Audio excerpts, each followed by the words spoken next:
प्रत्याशी ज्योति मिर्धा कहती हैं, जो हाल ही में भारतीय जनता पार्टी में आई हैं, तो यह तब शक होता है जब अनंत हेगड़े कहते हैं कि हम संविधान बदलना चाहते हैं, तो शक की गुंजाइश वहां होती है। तो शक का बीज भी तो आप ही के लोग डाल रहे हैं, या फिर ये सोची समझी पॉलिटिकल रणनीति है?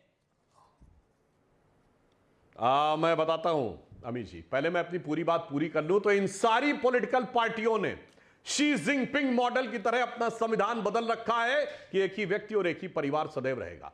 और रही बात इनकी शक की बात, तो मैं शक का भी इलाज बताता हूं। ये तो संविधान की अवहेलना कर चुके हैं। इस देश में संविधान बदला गया था कि नहीं, बोलिए। अभी सीए केंद्र से पारित कानून है, उसके खिलाफ राज्य विधानसभाएं प्रस्ताव पारित करती हैं। यह संविधान के अनुरूप है, संविधान की धज्जियां उड़ाना है। केंद्र की एनआईए एजेंसी जाएगी और उस पर हमला होगा एक राज्य में, बंगाल में। यह संविधान की धज्जी उड़ाना है कि नहीं? प्रधानमंत्री कहेगा तो बंगाल के मुख्यमंत्री कहेंगे मैंने फोन पे बात ही नहीं की। यह संविधान की धज्जी उड़ाना है? यह बताइए। आम आदमी पार्टी के नेता जेल से सरकार चलाएंगे और कहेंगे संविधान इनके आने पे बचा रहेगा। और मैं कहना चाहता हूं, इस देश में एक बार संविधान समाप्त किया गया था, वो जो कर चुके हैं वो बताएं ना। सारे मानवाधिकार समाप्त कर दिए गए थे, आपको उठा के जेल में रखा जा सकता था, जेल में आप हमेशा के लिए रहेंगे, कोर्ट में आप जा नहीं सकते, और पुलिस को आपको कोर्ट में प्रोड्यूस ही नहीं करना है। हुआ था कि नहीं? इस देश में मानवाधिकार समाप्त कर दिए गए थे कि नहीं? तो जो कर चुके हैं वहां कोई शक? मैं दर्शकों से पूछता हूं, कोई शक इनके वर्तमान संविधानों से देख लीजिए। 2021 मैं जवाब ले लेता हूं। मैं एक लाइन और कह दूं। जी 21वीं सदी का, एक लाइन मैं कह दूं, 21वीं सदी का पहला सूरज जिस दिन उगा है 1 जनवरी 2001 के बाद से। जी जितनी पार्टियां बैठी बता दें अपनी पार्टी में किसी परिवार के अलावा किसी को सत्ता दी हो, तो संविधान इनके आने से खतरे में है, क्योंकि ये लोकतंत्र के नहीं, लोकतंत्र का लबादा ओढ़कर राजतंत्र चलाने वाले लोग हैं। जी मेरे साथ कंचना यादव है। कंचना यादव, लालू यादव को क्यों बोलना पड़ा कि संविधान बदलने की कोशिश करेगा देश की गरीब जनता, उनकी आंख निकाल लेगी, लेकिन संविधान तो बदलने की बात भारतीय जनता पार्टी ने करी नहीं। प्रधानमंत्री ने तो उल्टा बोला कि संविधान है और हमेशा रहेगा, चाहे बाबा साहब भी उतर के अब नीचे आ जाए, संविधान नहीं बदला जा सकता। क्या आपको लगता नहीं है कि आप डर दिखाकर अपना गेम बनाना चाहते हैं, पॉलिटिकल गेम बनाना चाहते हैं? यह आरोप है बीजेपी का आपके ऊपर, आप डर की दुकान चला रहे हैं।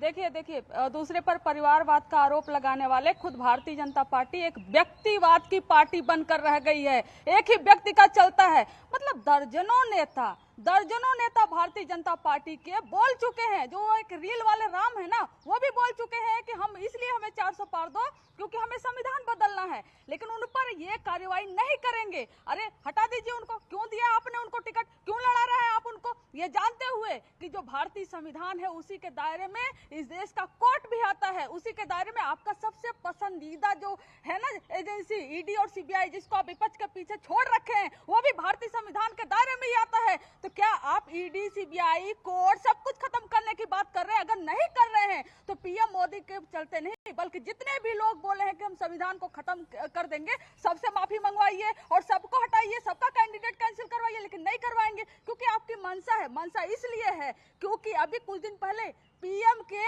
इकोनॉमिक एडवाइजर तक आर्टिकल लिख चुके हैं संविधान बदलने की, और आप क्या बात करते हैं? आप हम पर आरोप लगाते हैं। आप ही के दर्जनों नेता, पीएम के एडवाइजर, सब कुछ हर कोई बोल चुका है संविधान खत्म करेंगे। तो उसी संविधान से जिससे पिछड़ों को, दलितों को, महिलाओं को, अल्पसंख्यकों को, सबको राइट मिलता है, तो क्या आप सबका राइट खत्म कर देना चाहते हैं? और जिस दिन आप संविधान खत्म करने की कोशिश करेंगे, जनता सड़क पर उतर आएगी। वही बात लालू जी ने कहा था, ये बात आप कान खोलकर सुन लीजिए। अगर ऐसा नहीं है तो उनको बंद करिए और बोलिए सबको माफी मांगे, आपका कोई अधिकार नहीं। अरे इनको तो यह भी नहीं मालूम होगा कि संविधान में बनाने में कितने दिन लगे थे और संविधान सभा की कितनी बैठकें हुई थी, और इनका एक लेकिन देखिए मैं कंचना यादव, आप राष्ट्रीय जनता दल की नुमाइंदगी है, आप करती हैं। 2014 में क्या कहा गया कि नरेंद्र मोदी आएगा तो संविधान बदल देगा, मुसलमानों का रहना दूभर हो जाएगा, ये कहा गया।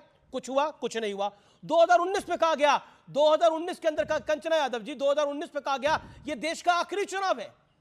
हर पॉलिटिकल पार्टी ने यह बात बोली जो नरेंद्र मोदी और भारतीय जनता पार्टी के विरोध में थी, ये देश का आखिरी चुनाव है। चुनाव हो रहा है, आप भी चुनाव लड़ रही हैं, आपको जीतने की उम्मीद है ना? इस देश में जीतने की उम्मीद है ना? मैं आपको बता रही हूँ, जितने भी भड़काऊ भाषण दिए गए हैं, जितने भी भड़काऊ भाषण इस देश में अल्पसंख्यकों के खिलाफ दिए गए हैं, उसका डेटा आया हुआ है। मोर देन 80% उन राज्यों से आए हैं जहां पर भारतीय जनता पार्टी की सरकार है।